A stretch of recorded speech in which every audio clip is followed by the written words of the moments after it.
Olá a todos, meu nome é Paulo Guidali, bem-vindos ao Dispatch, nosso videocast sobre arquitetura e design interiores, e onde conversamos com convidados que atuam nessas áreas. O nosso programa é transmitido nas plataformas YouTube, Rumble, Spotify, no nosso canal no Telegram e no nosso site pauloguidali.com.br.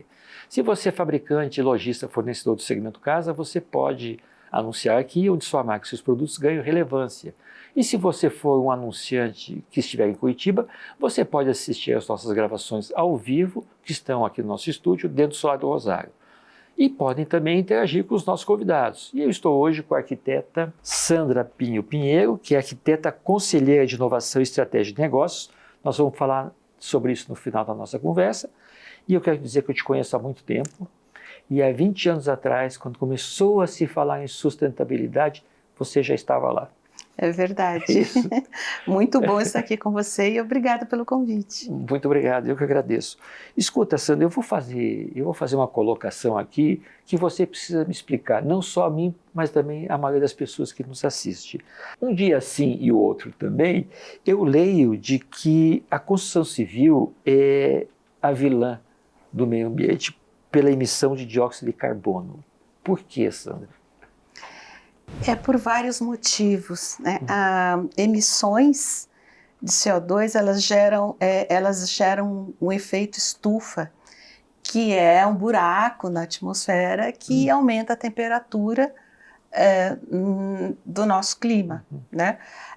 E a geração de resíduos, a gente tem três grandes fontes. A questão de energia, que gasta muito energia. Na verdade, os edifícios como um todo gastam muita energia, geram muitos resíduos, então você tem aí nos aterros muita emissão também de gases de efeito estufa, e os materiais incorporados, todos eles emitem também na sua produção. Então vira uma bola de emissões, né? Ou seja, são várias etapas, então, que ocasionam Isso, durante todo o processo. Essa anomalia, digamos, de né? construção. Você tem indústria, você tem fabricantes, você tem os transportes também, que é aquilo que conta. Exato, muito transporte. Né? Porque agora as novas tecnologias talvez venham ajudar a combater isso aí. A gente espera. Por falar nisso, se fala muito em Agenda 2030 e se fala também na Agenda ESG, tá? São temas que estão em evidência.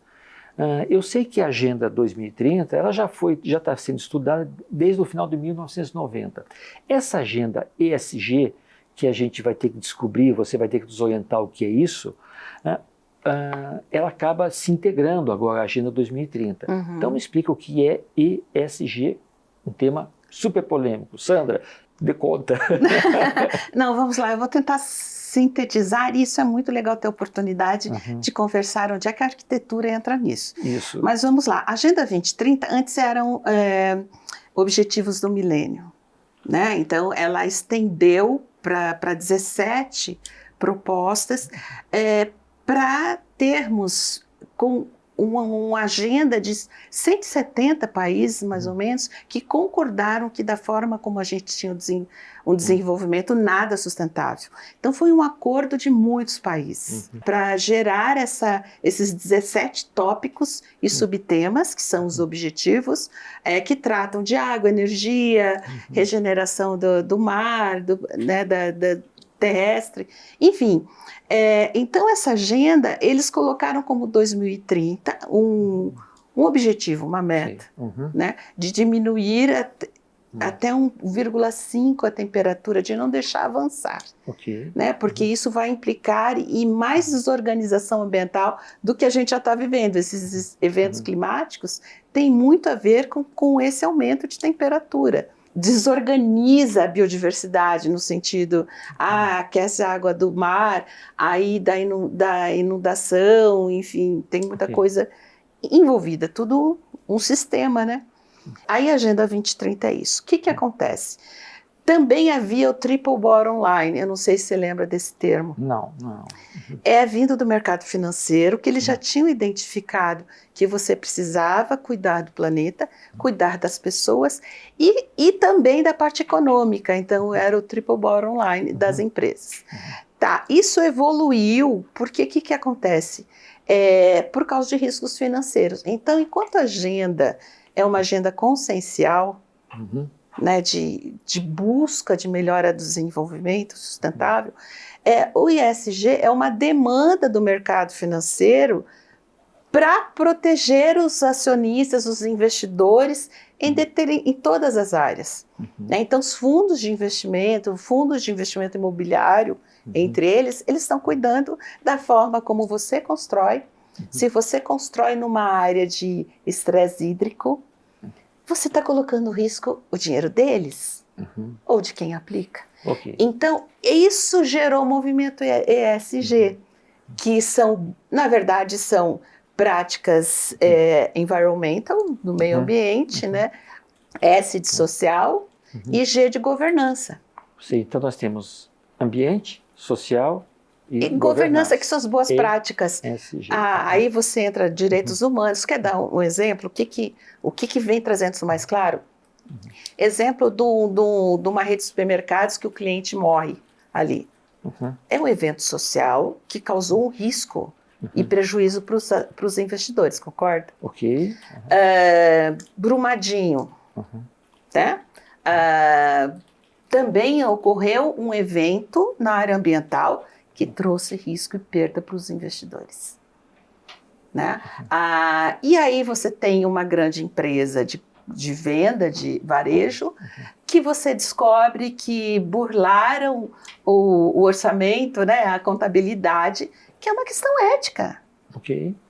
E aí, de novo, os investidores estão dizendo, não, peraí, como é que a gente garante que a gente está colocando o nosso dinheiro em empresas que cumprem o mínimo? ESG, na verdade, são boas práticas, Paulo. Okay. E elas estão embutidas aí, que quando você... Tem muita gente que pergunta, o que tem a Agenda 2030 com ESG? Estão todas dentro da Agenda 2030. Todas essas boas práticas que os bancos exigem estão dentro da Agenda 2030. E são aquelas que produzem mais risco de investimento. Aquelas que doem no bolso, se não acontece. Tem muita meta da Agenda 2030 que é bacana e tal, mas não afeta o bolso das empresas, né, que atuam na bolsa, enfim. Então, é esse movimento do mercado financeiro que puxou essa agenda. O que é bacana? O que é bacana? Você não demoniza esse movimento, porque ele carrega a Agenda 2030, que é consciencial. Né? E você também não romantiza, porque a gente está falando de grana, entendeu? Então, tudo no consenso, sem polaridade, sem extremismos, né? Eu acho que é um movimento que é um novo passo, até porque eles querem que você trabalhe a sua cadeia de valor, né? Sandra, eu queria puxar um pouquinho para a nossa área, tá bom? Qual a relação dessa agenda com a arquitetura? Tá. Das duas agendas, vamos colocar assim, né? Pode ser, você comanda aqui. Tá, então, para ficar bem prático, em 2021, um arquiteto me liga, ele é arquiteto de projetos industriais, especialista, e lida com multinacionais. Ele liga para mim e diz assim, Sandra, eu vi que você está tratando sobre esse assunto de descarbonização, e o gestor do projeto que eu estou, né, responsável, me pediu para parar, porque a matriz, que é norte-americana, disse que precisa fazer umas modificações para esse projeto ficar descarbonizado. Okay. E ele disse para mim assim, eu não tenho a mínima ideia do que quer dizer isso. Nem eu. Né? Então, é isso que está modificando, não é que... E aí a gente está falando, por que o arquiteto tem que se envolver nisso? Né? Que é onde você quer chegar. Ele tem que se envolver porque ele pode perder mercado. Ele tem que saber o que fazer quando o cliente pedir. Né? Nem só quando o cliente pedir. É ele diferenciar o trabalho dele. E aí eu já vou explicar um pouquinho essa questão de descarbonização.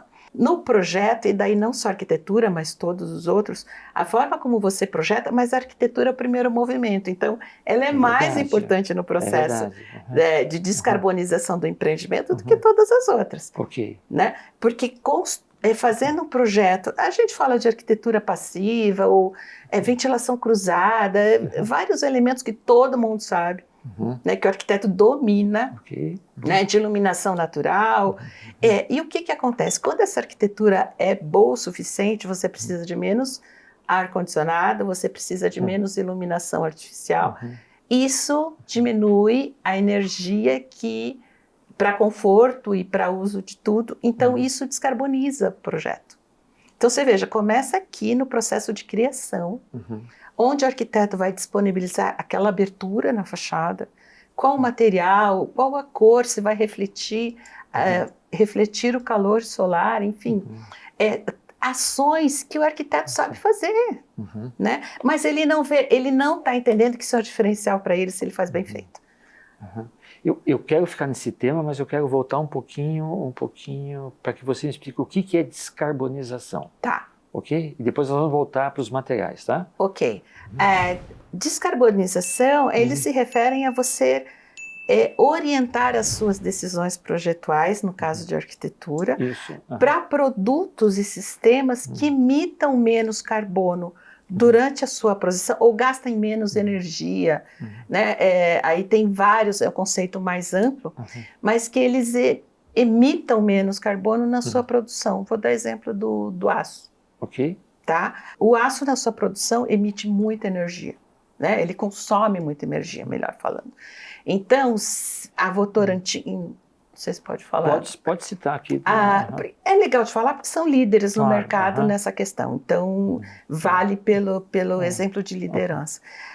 Ela fez um processo de descarbonizar o processo dela. Então, entra energia renovável, entra a mudança do clinker, alguns elementos do cimento até, né, para compor esse concreto que fazem com que ele diminua a necessidade de emissões. Né? Então, quem está especificando, claro que não é o arquiteto que vai especificar o aço, mas tem muitos produtos que também, o seu processo construtivo é muito, consome muita energia. Então o arquiteto agora tem que saber especificar produtos que emitam menos carbono. Então, saindo lá do aço, que diz mais respeito talvez à própria construção, e vindo aqui para uma torneira que emite mais ou menos água, o arquiteto tem que estar atualizado? Também tem, porque aí a gente é transversal, né? Quando a gente fala de água, a gente está com esse problema de estresse hídrico, né? E aí hoje, por acaso, eu ouvi no Jornal da Manhã que aqui no Paraná eles estão começando a se preocupar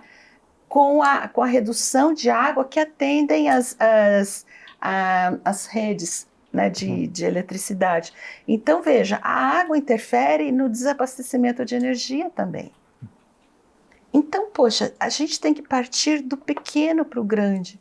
Se você especifica materiais que diminuem a sua vazão de água, você está exigindo menos do abastecimento de água, e isso faz com que você tenha um suporte para, em casos de desabastecimento do mercado, tenha mais água para todo mundo. Entende? Então você acha que passa a ser uma nova missão dos escritórios de arquitetura se municiar de informações atuais recentes que andem em caminho com essa determinação, digamos? Com certeza, porque é sua responsabilidade como profissional perante esse desafio que a gente está. A gente vai ter desabastecimento de energia, já está acontecendo, até da região metropolitana tem muita reclamação, não tem energia todo dia. Eles estão começando a fazer uma espécie de redução de demanda obrigatória, né?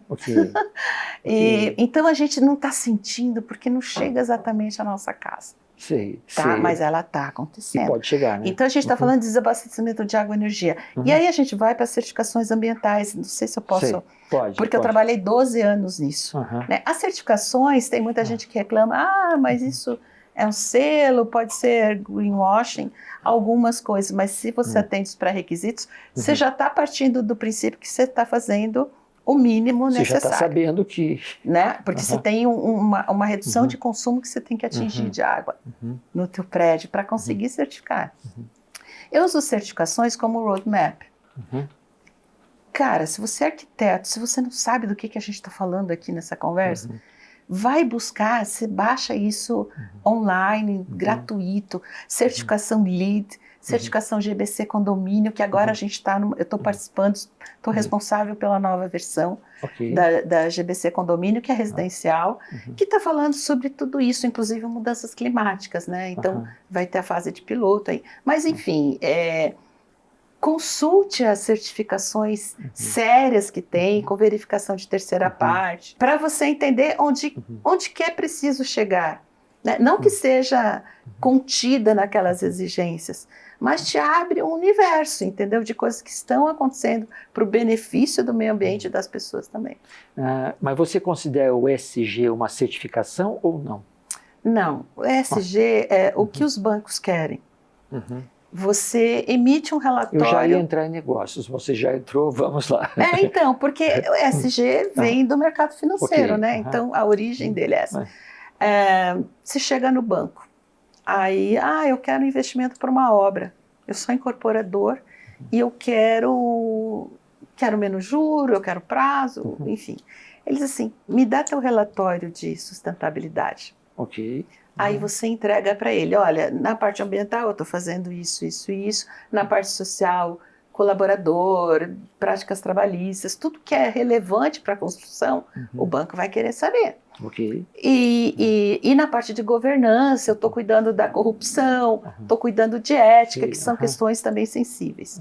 Aí você entrega, ele vai olhar teu relatório e vai ver, pô, isso faz sentido, tem informação disso, daquilo, tem meta, tem planejamento a longo prazo, porque se disser assim, não é que a construtora tenha que trocar toda a frota dele para emitir menos no primeiro ano, gente, ninguém faz isso. Tem que caber no bolso, eu concordo quando as pessoas dizem, isso, eu não tenho dinheiro para isso. Não, mas o banco está querendo que você diga, olha, nesse primeiro ano eu vou trocar um carro da minha frota e tem um planejamento para até 2030 eu estar com 40% da frota. É uma meta, né? Então, em nenhum momento o mercado está dizendo, não, você tem que estar com tudo pronto. Eu quero ver se você está pensando na tua empresa com planejamento financeiro e de ação estratégica de curto, médio e longo prazo. Então, você pontua, você ganha, entra isso na avaliação do banco sobre a tua empresa, entende? É uma questão de longevidade. Estão olhando para várias coisas. Isso é benefício. Por que você vai reclamar com o banco que está fazendo isso? Você descobre quais são teus riscos. Sandra, eu só quero assim, reforçar isso que você está me contando.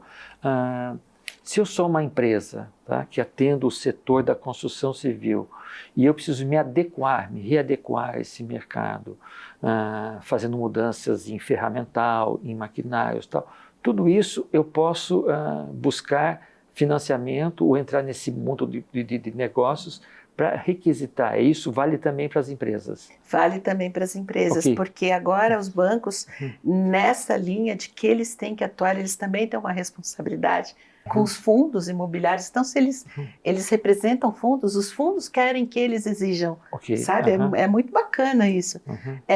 E aí, os fundos dizem, olha, eu tenho dinheiro para quem vai resolver uma situação de mudança climática, eu tenho dinheiro para quem está atuando em energia renovável, eu tenho dinheiro, aí a gente chama de recursos verdes, recursos sociais, eu tenho dinheiro para atender educação em populações marginalizadas. Tem dinheiro, Paulo? Sim, imagino.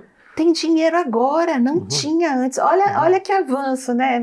Então, não é para você ficar olhando o greenwashing de uma empresa lá, né? Tem coisas excelentes acontecendo. Então, eles estão dizendo, olha, eu tenho dinheiro para esses tópicos aqui. E aí você pode, então, não é que você vai... Em você colocar o sistema de energia renovável, você já pode ter um desconto de juros, mas estou falando de algo maior. Né? Se você produz energia renovável, você é uma distribuidora de energia renovável, você também tem um aporte aí com uma taxa de juros menor, porque você está atendendo uma dor, né? Do meio ambiente ou das pessoas, enfim. Então tem dinheiro para isso, é isso que eu estou dizendo. Então tá. Você acha que os nossos investidores, os nossos incorporadores do mercado da construção já estão sabendo disso e já estão fazendo uso disso? Já. Hoje o Santander, e estão descobrindo meio no susto. Sim, O sim. Santander, e de novo falando marca, porque é uma Não, liderança, aqui né? você pode falar o que quiser. Ele está à frente, tem outros bancos, mas o Santander está mais focado ali, ele abriu várias frentes de produtos. E hoje, se você chega assim, eu quero construir, né, um edifício habitacional, ele vai perguntar, você vai certificar ele? A certificação GBC Condomínio? Aí você entra no outro pacote lá que recebe mais benefícios. Por quê? Porque você tem uma certificação de terceira parte, porque o banco não tem pessoal para avaliar se o teu projeto é bom ou não, Ok. vamos falar, né? Ok. Ele não sabe avaliar, ele não tem equipe para isso. Então ele adota procedimentos já existentes de uma forma inteligente que tenham analisado esse projeto à luz de, né? E aí se tem inventário de emissões, então se é medido esse impacto, não adianta você chegar lá e dizer, ele vai ser lindo, se você não tem uma medição que é um outro ponto, vamos falar do lado técnico. Ok. O projeto agora, você pode fazer um bom projeto, você é um arquiteto maravilhoso, faz tudo direitinho, mas você sabe quanto que você reduz a necessidade de energia do teu prédio? O quanto a tua contribuição... Você precisa fazer essa é muito importante, você está me falando. Muito importante. Qual é a pergunta? Você sabe quanto que o teu projeto é isso? Quanto é bom o seu projeto. Ok. Qual é o impacto do seu projeto? De verdade, em números. Ou o contrário. O que isso pode trazer de malefício, digamos assim. Ok, agora me responda. Se fez uma pergunta, responda. Sim, então. Você acha que o arquiteto hoje, o escritório de arquitetura, está consciente disso? Não, sabe? É uma oportunidade de negócios. Então, enquanto eu sentia, quando eu falava sobre certificação ambiental, eu sentia muita muita reatividade, porque os arquitetos dizem, não, mas eu já sei fazer isso, tá tudo bem, e melhor ainda, porque o teu resultado vai ser melhor na redução de energia do empreendimento, porque a tua arquitetura é excelente. Ok. Né? Mas se ele não sabe dizer para o cliente dele, olha, os meus projetos costumam reduzir em torno a 20% o teu consumo de energia. É real, dá para medir, Paulo. Você tem simulação energética que consegue ajudar na tomada de decisões projetuais quando você está ainda no estudo de massa. Se você gira, né, aquele esquema de carta solar de antigamente, Sim. né, a gente está falando de simulação. Se você gira o teu projeto, se você coloca em 2 blocos, se você adensa, se você coloca a fachada mais aberta numa ou outra face, o resultado aparece na simulação. Você toma a tua decisão de implantação já baseado em resultados de simulação energética, né? Enfim, é isso.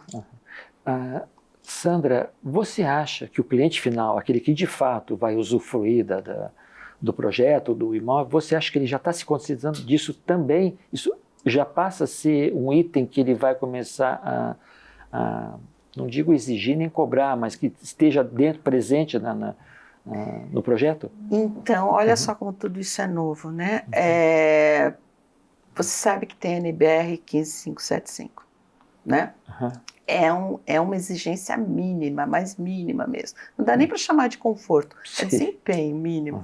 Então, a questão térmica, luminotécnica, né, e acústica. Ok. Seria a responsabilidade dos arquitetos. Isso, quando começou, o arquiteto tinha que assinar dizendo que ele estava atendendo. O que acontece? Relaxou-se, né? Aí mas o incorporador, ele tem que apresentar esses resultados que está de acordo, para poder ter alvará, enfim. Quando chega lá no final, ele descobre que não passou nem no mínimo. Questão de iluminação, e aí muito por demanda de outras questões arquitetônicas. Quando você projeta uma sala muito profunda, então você tem a sala de estar, aí você tem a de jantar, aqueles apartamentos, né, mais contidos, vamos dizer. Você tem a área de jantar a menos de 7,5 da janela, você já tem uma queda de luminosidade natural que não atende à norma. Tá? Aí eu estou falando uma norma internacional, mas vamos dizer assim, que já começa a complicar e ter perigo de não passar o teu projeto. Eu já participei de reunião com o incorporador, que já estava sendo lançado o empreendimento, aí eles descobrem que não passou. Então, nessa nova versão da certificação GBC Condomínio, a gente está trazendo para a incorporação, dizendo, olha, porque a gente está falando de risco, né? De eliminar risco, isso é um risco, certo? Você lançou um empreendimento, não passou numa norma que é obrigatória, como assim, né? Risco de imagem, retrabalho, etc. Nós estamos dizendo para o incorporador, olha, presta atenção, traz para frente aqui, antes de mandar a arquitetura para a prefeitura, que é que normalmente é o processo, né? Você aprova o projeto, depois você chama os complementares. Isso. Não dá para fazer mais isso. Ok. Né? Pega o projeto. Se você pudesse repetir isso, você falou, é muito importante. Não dá mais para fazer o projeto se não tiver uma comprovação já antes disso virar oficial, antes de, porque é retrabalho, Paulo. E olha o quanto que eu participei de reuniões, né, de briefing, enfim, de continuidade do projeto. E aí eu via que alguma coisa dava errado no meio do processo, todo mundo tinha que voltar para trás.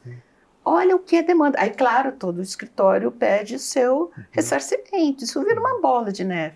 Em prazo, né? Então a construtora perde prazo, o incorporador perde dinheiro, o investidor fica possesso.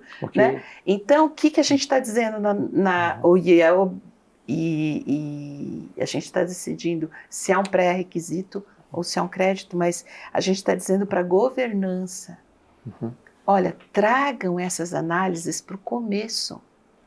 Então, tanto da NBR 1575 quanto das simulações energéticas, porque você já tem informações técnicas da qualidade do projeto. Tá tudo ok? Beleza. Né? Segue o barco. Eu vou voltar um pouquinho, Sandra, porque eu quero ver se eu entendi. Quando você falou em norma técnica, essa vigente nova que está aí, você acha que ela precisa ainda ser revista ou não? Ou essa norma técnica que tem aí para essa área de eficiência, ela está adequada? Eles puxaram um pouquinho para cima, mas bem pouco, mas tudo bem, o mínimo, né? Mas o que se espera, e aí é importante, ele tem um padrão mínimo, intermediário e superior. O que a gente espera? Que o arquiteto busque atingir o médio superior. O mínimo eles fizeram para atender Minha Casa e Minha Vida, entendeu? Ou que todas possam atender, vamos dizer assim. Mas é a obrigação do arquiteto dar mais conforto para o cliente dele, para o cliente final. Sem dúvida. Né? Então a questão de acústica aqui, hoje falando de saúde mental, meu Deus do céu, você escuta barulho de vizinho, você escuta barulho da obra em frente. Eu sei disso. Nós sabemos disso. Todos passam por isso, né? Então, assim, a acústica é importante. Né? A gente está mais em home office. Então, o arquiteto tem que prestar atenção em tudo isso. Eu também ia reforçar isso. Para quem trabalha em casa, às vezes isso se torna um super inconveniente e a pessoa opta, então, vou voltar para o meu escritório. Lá no centro da cidade, que é menos barulhento. Sim, isso quando você tem opção, né? É verdade. Então, a pandemia, ela também trouxe, isso é legal de comentar, né? Ela trouxe novas demandas. Então, a melhor qualidade, porque quem sai de manhã para trabalhar e volta de noite, não sofre a falta de conforto, o desconforto da habitação, né? Mas para quem agora está em home office e durante a pandemia, 4 pessoas no apartamento ficou um absurdo. Então, se nós fôssemos puxar a nossa conversa para um escritório de arquitetura, tá bom? Meio que fazendo uma revisão da nossa conversa. Tá. Primeiro, precisa se atualizar quanto aos produtos que estão no mercado e que atendam, né? Isso. Supostamente essas boas práticas, né? Vale também para o arquiteto que está especificando, né, indicando as empresas, os fabricantes, que isso também siga esse mesmo caminho e conscientizar o cliente. Quer dizer, o papel do arquiteto é fundamental. Lógico, ele tem que liderar a conversa e não aguardar que o cliente peça. Então, sim, quando ele olha, diminuir o uso de recursos naturais. Então, a gente está falando de água e de energia, né? Então, luminárias eficientes, o luminotécnico tem que ser eficiente. E já tem muito equipamento atendendo. Então, a gente não está falando de nada que, vai dar mais trabalho.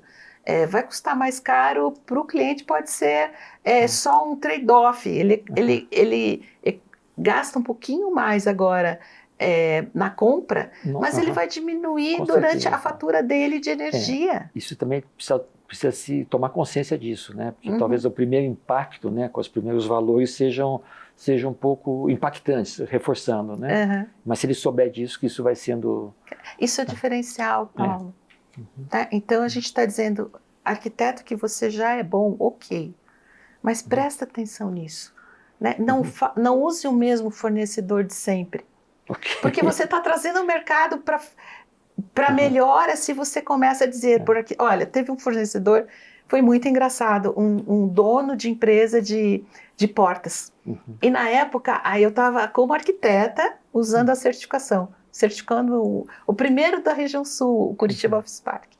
E aí o dono o incorporador disse, olha, Sandra vai te ligar o dono dessa indústria que ele quer vender para a empresa. Okay. Tá bom. Aí ele liga e diz assim, olha, então, eu falei, mas tem selo FSC a sua madeira, que isso quer dizer que a madeira é rastreada, o processo dela. E aí ele disse assim, não tem, isso é muito caro, tal, mas por que eu preciso fazer isso? Porque você vai perder mercado. Né? Porque agora tem as certificações, isso está sendo valorizado. E aí eles dizem, tá, então tá bom, então eu vou começar a ver isso. Você puxa o mercado, porque você pergunta, você diz, olha, se tem uma torneira de menor vazão do que essa, se o cara vai atrás, se ele pede para a fábrica, para colocar um redutor, tudo isso você, com a tua caneta, Paulo, é muito legal. Assim, o que me brilha os olhos, sabe? Porque a gente tem um papel que a gente normalmente não se dá conta, né? Nós já gastamos os nossos 30 minutos, mas eu preciso te fazer uma pergunta aqui, é mais uma pergunta. Tudo isso que nós estamos conversando aqui remete, a meu ver, remete um pouquinho à área que você está atuando hoje, né? Que é conselheira de inovação e estratégia de negócios. Fala um pouquinho disso, porque me chamou muito a atenção. Conselheira, bom, eu já fui conselheira da minha empresa, fui conselheira no Paraná Cidade, eu tenho uma experiência de conselhos, né, que é uma atuação quando você toma decisões. Eu acompanho a tua vida, sei que você é bem Obrigada. atuante. Mas agora, inovação, porque eu fiz um curso na GoNew, e que ela leva para esse lado da inovação, de você se abrir para novas tecnologias e universo de startups, assim, então foi muito legal. E aí a inovação está em tudo, né? Tudo que a gente conversou até agora. Isso. Né? Escolher produtos que emitam menos carbono é uma inovação. Tem as tecnologias que estão surgindo, então olha, o que tem de novo? Não faz a coisa do mesmo jeito sempre, né? Então, eu aconselho conselhos. Sei. Como podem usar estratégias de novos produtos ou de readequação do produto da empresa, construtora não, tá? De qualquer setor. Como que eles podem trazer essas boas práticas para novos produtos e se adequar para esse mercado, porque o cliente cada vez mais vai pedir. Pois é. Né? Porque ele tem que relatar nos relatórios empresariais dele, de novo, banco puxando. Mas é isso que é o mercado hoje. Ou seja, né? quem te procura hoje são empresas, fabricantes, é isso? Que vem buscar de você uma orientação para... Não só fabricantes, né? Incorporadoras, sim, okay. Né? E qualquer setor também, né? De uma empresa de transporte urbano. Enfim, tem vários tipos de segmentos e grupos, inclusive. Todos estão preocupados, tá? O que eu tenho que fazer? Exatamente. E aí, em vez de você inventar algo que não é do perfil do cliente, não, isso seria um luxo, né? E não é sentido, né? Tem que ter viabilidade econômica, tem que ter planejamento financeiro, sim, tem que estar dentro do budget da empresa, mas você apresenta uma jornada. Ok, né? Mas voltando para o nosso mercado, então, o risco hoje, talvez para essas empresas, não vou falar dos escritórios de arquitetura, porque esses obviamente, vão buscar essas informações, mas o risco hoje para as grandes empresas, os fabricantes de prosseguimento da construção da casa, eles vão ter que se atualizar, sim, vão ter que se readaptar ou se adaptar. Vão ter que olhar para os seus processos, onde é que eu posso reduzir aqui, seja água, seja energia, materiais, embalagem. Você vê, é muito amplo, né? É muito amplo. E é muito interessante, você pode aí ficar mais aderente ao mercado se você demonstra o quanto você reduziu de cada uma dessas, né? E resíduos também, quanto você reduziu. É muito legal. Escuta, eu gostei muito da nossa conversa, foi ótimo, esclarecedor, eu acho que vai ajudar muita gente, tá bom, Sandra? Então eu te agradeço. E nos bastidores a gente já conversou sobre um outro tema que a gente vai abordar no futuro, não é verdade? Sim. Então eu conto contigo. Pode tá bom? contar. Obrigado pela presença. Obrigada a você, Paulo. A oportunidade de falar para nosso field é maravilhoso. Bacana. Obrigado. Nada.